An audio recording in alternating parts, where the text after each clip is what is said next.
You look like you got like vinegar sprayed into your eyes last night or something. Vinegar and vodka. What's up, everybody? Welcome back to Pleeka. I'm Jerome, And I'm Nick. and today we're talking about Arrow Season 7, Episode 11, Past Sins. This was a decent episode. It was basically filler, Yeah, kind of. because it's just leading into the anti-vigilante for next week and maybe some Suicide Squad stuff if they keep doing that. Yeah, there was like 3 stories, but they all had. It's hard for me endings. to call them the Ghost Initiative because I just see it as the Suicide Squad. I could see that. So That was the best part of the episode, though. I did like that. The episode opens up with Oliver and Laurel being interviewed, and it also cuts with footage of him like talking to Emiko. I can't call her Emiko. They all do that. To me, she's Emiko. It's fine. Because like that's how I get. That's probably how you're supposed to pronounce it. But like reading the comics, I always pronounced it as Emiko. Mm-hmm.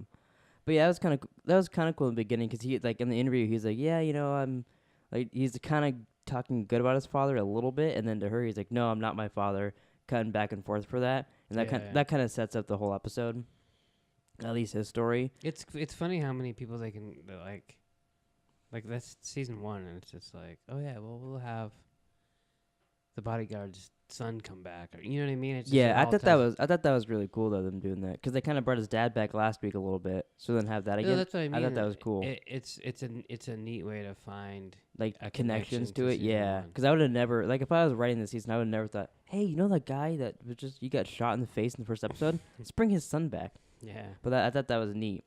We got a very quick Earth 2 Laurel flashback.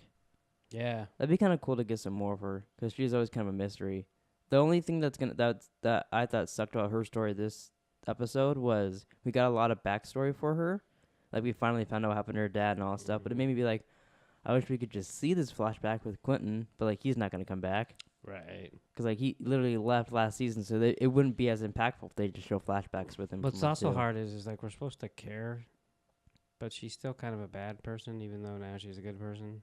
And I think she's way less. There's like she was bad this episode slightly because she was affected by Yeah. that guy, Yeah. but I don't think she's gonna do any bad shit ever again. But what I was getting at is that she's talking about how she shows that there's a reason she doesn't like this guy, but we don't know why, and we it's from Earth 2, but we just don't know why until the end of the episode, and then we get the story. Yeah, I don't. Yeah. I don't think. I think last season we were both like, oh, is she gonna be good? I think they're sticking with good this season. Yeah. It does seem like, which I really do like, it seems like this showrunner, the new one, Beth Schwartz, it feels like she's kind of sticking to things more. Like, I feel like before they'd say something in the next episode, they'd be like, well, yeah, but, and like switch it up more. I feel like they're sticking to things more than they usually do. That should be a good thing. Like with Oliver working with SCPD, I feel like last season that would have lasted an episode. Like, I feel like that's just working out a lot more. Yeah. The guy interviewing Oliver gets kidnapped. And that kind of sets up the storyline of that. He gets kidnapped by, we just talked about before, the bodyguard's son. And then a random police officer helps Oliver and Essie.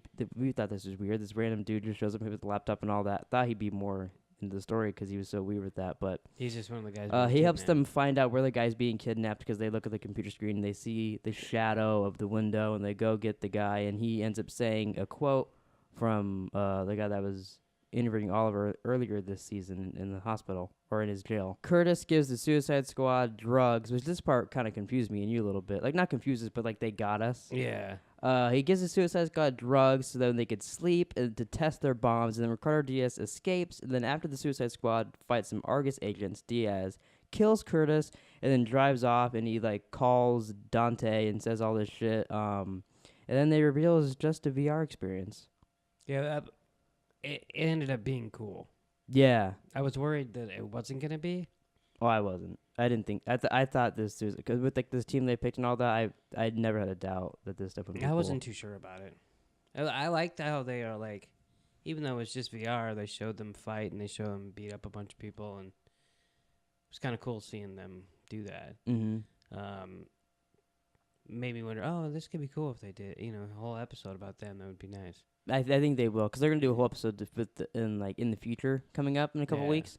So I'd assume every storyline's gonna get their own kind of episode.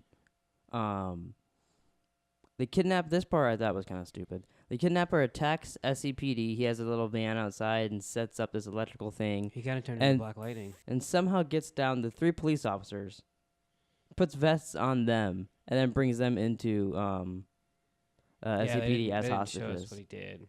I assume he knocked him out or something.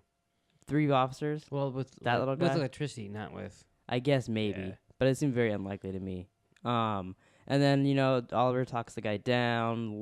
Not Laurel. Dinah goes and dismantles his little thingy, and then Oliver saves the day. I didn't really like that part. I mean, it was okay. It was pretty predictable, but yeah. Yeah.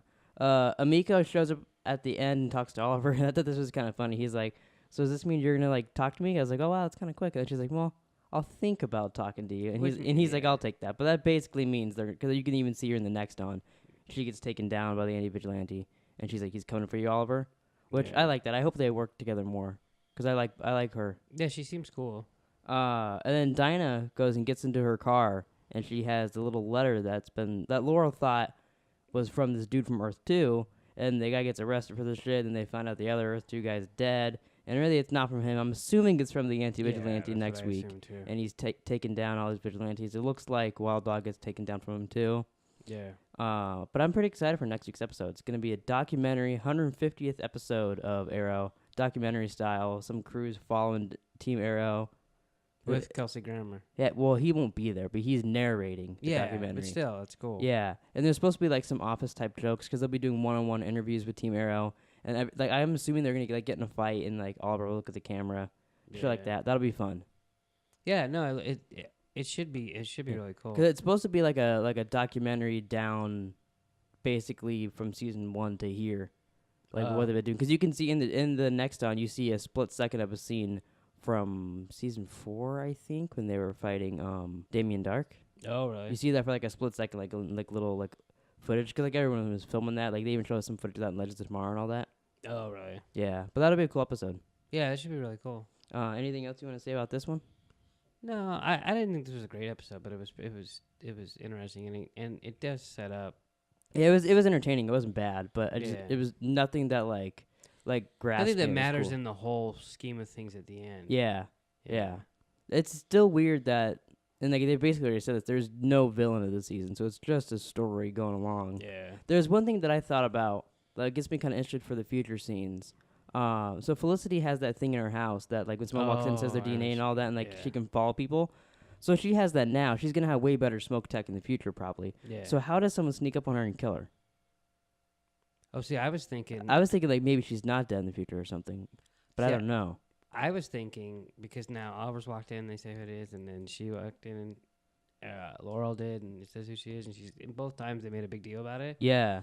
I was thinking either that's what she uses to become bad, or someone took it from her and did something with it. Yeah. Maybe. Yeah. I was thinking it'd be cool too because next year's crossover is Crisis on Infinite Earths. Maybe they'll finally because they had the Hall of Justice. Maybe they'll finally do something with it, and they could have that as like their security and use smoke tech and all that. Because they basically have that in like all the animated shows, a device like that. Oh, really? But I thought that'd be kind of neat. Yeah, it'd be a cool way to like integrate her into the crossover It's definitely stuff. going to be something because they've done it way too many times. Yeah. I'm wondering what it's gonna lead to. Yeah, I just assumed something bad, but yeah, I don't know. I thought, oh, well, maybe this leads to her not really being dead. I don't know. yeah, Because it does seem weird that like we know she's dead, so like why do we care about her story at all then? If she's just gonna get murdered in the future. well, yeah. But anything else? No, I don't think so. All right, well that's it for this review of Arrow. We'll be back next week with more Arrow, and also tonight for a new episode of Flash. Thanks for watching. Please like, subscribe, and we'll see you guys next time.